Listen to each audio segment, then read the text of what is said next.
I think if you look at majors, it's had a relatively high promotion rate throughout its time, and so there's 100% promotion opportunity. Okay. And so, and really that's up from only like 95%. So it's got a relatively high promotion rate already. But the Secretary of the Air Force approved that they can have another 100% promotion opportunity at the December board for our captains to majors.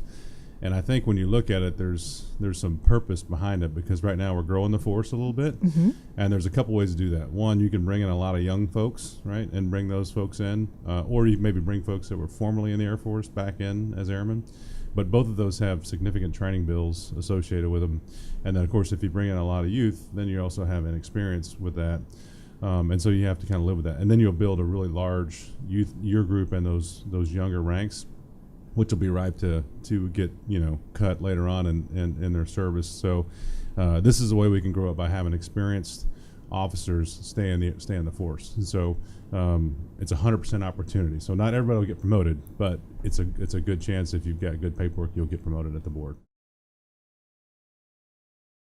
So they were originally activated as the 39th Field Maintenance Squadron on 15 November 1962 out at Eaglin Air Force Base, Florida, similar to where we talked about the Defenders last week, kind of where they came from. And they were there until 1965 when they were deactivated. And then they were reactivated on 1 April 1966, and they became the 39th Consolidated Aircraft Maintenance Squadron, and they were activated here at Incirlik in 1966.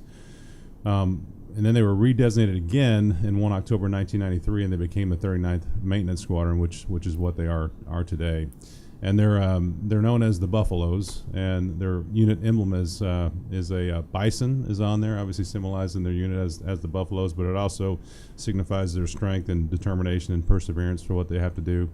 And then there's also there's blue border on there, and that's for essentially the sky, which represents the domain that Air Force operations are executed in. And then there's also obviously yellow on there as well, which symbolizes the sun, which is really the excellence that their airmen have to hold themselves to every day when they do their mission.